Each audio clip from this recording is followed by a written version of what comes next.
আসসালামু আলাইকুম। যারা চ্যানেলটি এখনও সাবস্ক্রাইব করেননি তারা এখনই তাড়াতাড়ি চ্যানেলটি সাবস্ক্রাইব করেন। বাংলাদেশে প্রান্তিক খামারিরা কোরবানির ঈদে গরুর ক্রেতা কমে যাওয়ার যে কথাগুলো বলেছেন, পরিসংখ্যানেও সেই একই কথা দেখা যায়। তবে দেশটিতে সবসময় এমন অবস্থা ছিল না। প্রাণী সম্পদ অধিদপ্তরের একটি পরিসংখ্যানে 2017 সাল থেকে বাংলাদেশে পশু কোরবানির সংখ্যা উল্লেখ করা আছে। সেখানে দেখা যায় 2017 সালে যে সংখ্যক গরু কোরবানি করা হয়েছে তার পরের বছরগুলোতে সেটা ধারাবাহিকভাবে বাড়ছে। পরিসংখ্যান অনুযায়ী 2017 সালে বাংলাদেশে কোরবানিকৃত গরুর সংখ্যা ছিল 44,73,000। পরের বছর 2018 সালে এই সংখ্যা বেড়ে দাঁড়ায় 53,91,000, অর্থাৎ এক বছরে বেড়ে 9 লাখের বেশি। এরপর 2019 সালে গরু কুরবানির সংখ্যা আরও বেড়ে দাঁড়ায় 56,59,000। কিন্তু এরপরই হঠাৎ এই সংখ্যা কমতে শুরু করে। 2020 সালে কোভিড মহামারীর সময় থেকে 2020 সালে কোরবানিকৃত গরুর সংখ্যা কমে দাঁড়ায় 50 লাখে। এরপর 2021 সালে আরও কমে দাঁড়ায় 40 লাখে। অর্থাৎ 2 বছরের ব্যবধানে গরু কুরবানির সংখ্যা নাটকীয়ভাবে কমে যায় প্রায় 16 লাখ। তবে কোভিডের সংক্রমণ কমে পরিস্থিতি স্বাভাবিক হতে থাকার পর গরু কুরবানির সংখ্যা আবারও বাড়তে শুরু করে।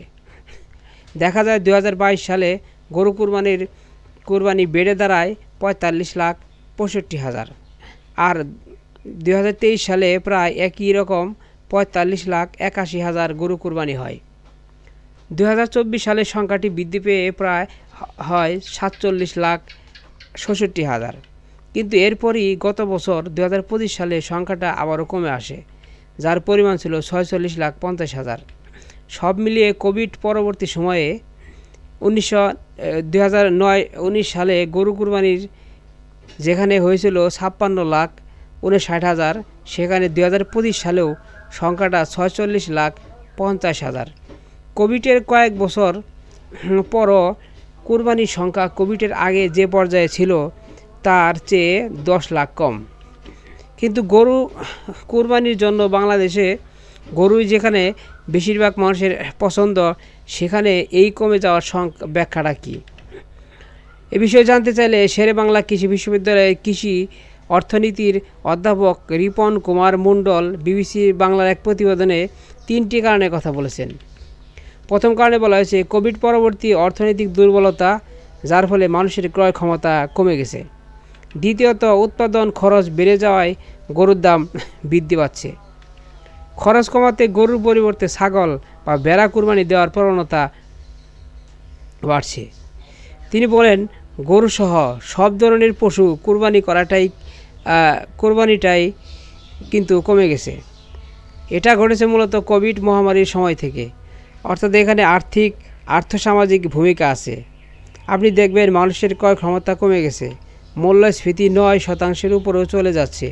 ফলে মধ্যবিত্ত শ্রেণীর অনেকেই গরু কিনতে 1 লাখ বা তার বেশি টাকা খরচ না করে 8,000, 10,000 টাকা দিয়ে ছাগল কিনছে।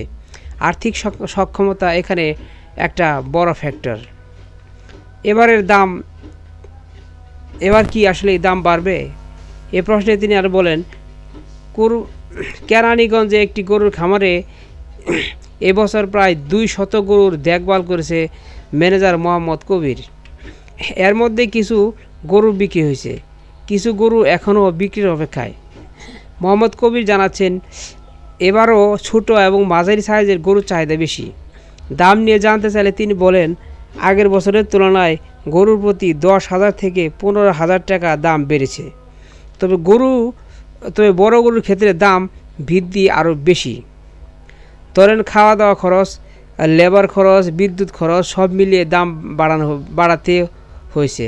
ফলে ছোট গরুর চাহিদা বেশি। এখন আমাকে তো খরচ তুলে লাভ করতে হবে।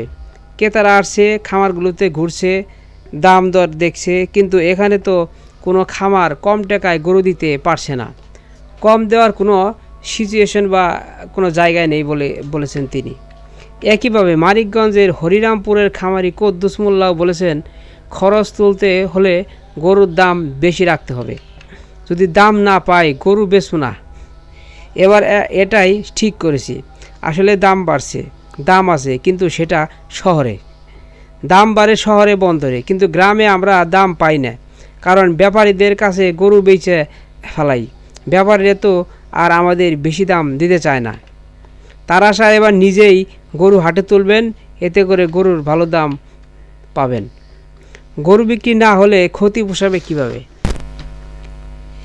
একদিকে বছর বছর গরুর দাম বাড়ছে, অন্যদিকে কমছে গরুর কোরবানির সংখ্যা। ফলে খামারিদের কেউ কেউ এবার গরু পালনের সংখ্যা কমিয়ে দিছে। ফলে প্রশ্ন উঠছে, এবার তাহলে কোরবানির জন্য গরুর সরবরাহ কেমন? এক্ষেত্রে প্রাণী সম্পদ অধিদপ্তর অবশ্যই বলেছে, চাহিদার তুলনায় সরবরাহ অনেক বেশি। প্রাণী সম্পদ অধিদপ্তরের অফিস বলছে, এবছর কোরবানির জন্য সারা দেশে খামারিরা গরু এবং মহিষ প্রস্তুত করেছেন প্রায় ৫৭ লাখ, যা গত বছর ছিল ৪৪ লাখ। এবার প্রস্তুতকৃত গরু এবং মহিষের সংখ্যা তার চেয়ে ১১ লাখ বেশি। সামগ্রিকভাবে কোরবানির জন্য গরু, মহিষ, ছাগল, ভেড়াসহ গবাদি পশু চাহিদার তুলনায় বেশি আছে বলেই জানাচ্ছে অধিদপ্তর। চলতি মে মাসের শুরুতে মৎস্য ও প্রাণী সম্পদ মন্ত্রী মোহাম্মদ আমিনুর রশিদ ঢাকায় আনুষ্ঠানিক এক প্রেস ব্রিফিংয়ে জানিয়েছেন, এবছর দেশে কোরবানিযোগ্য গবাদি পশু রয়েছে ১,২৩,০০,০০০। এর বিপরীতে কোরবানি হতে পারে ১,০১,০০,০০০। সেই হিসেবে এবার কোরবানির পর সোয়া ২২ লাখ পশু উদ্বুদ্ধ থাকবে। কিন্তু যারা সারা বছর ধরে কোরবানির জন্য বিশেষত গরু প্রস্তুত করেছেন, তারা যদি বিক্রি করতে না পারেন, তাহলে অবিকৃত গরুর ক্ষতি কেমনে পোষাবে? এমন প্রশ্নে প্রাণী সম্পদ অধিদপ্তরের উপপরিচালক মোহাম্মদ শরীফুল হক বিবিসি বাংলার এক প্রতিবেদনে উল্লেখ করেছেন, উদ্বুদ্ধ অবিক্রি থাকলে খামারিদের ক্ষতিগ্রস্ত হওয়ার সুযোগ নেই। তিনি বলেন, প্রতি বছরই কিছু না কিছু অবিক্রি থাকে, কিন্তু যদি গরুর কথাই ধরেন, তাহলে দেখা যাবে যে সারা বছর যে পরিমাণে জবাই হয় তাই অর্ধেক হয় কোরবানিতে, আর বাকি অর্ধেক হয় জবাই করে সারা বছর। মাংসের চাহিদা কিন্তু সারা বছরই থাকে। বছর জুড়ে নানা রকম বড় বড় অনুষ্ঠান হয়, বিয়ের অনুষ্ঠান হয়, এগুলোতে কিন্তু গরুর মাংসের চাহিদা থাকে। সুতরাং গরু ঈদে বিক্রি না করতে পারলেও লোকসান হওয়ার কোনো সুযোগ নেই। প্রাণী সম্পদ অধিদপ্তর থেকে আরও বলা হয়েছে, সারা বছরই মাংসের চাহিদা থাকায় গরু অন্যান্য সময় বিক্রি করা যাবে। তবে খামারিরা বলছে, মাংসের দাম গরু বিক্রি করলে যে লাভ হয় তাতে গরু পালনের খরচ এবং পরিশ্রমী ওঠে না।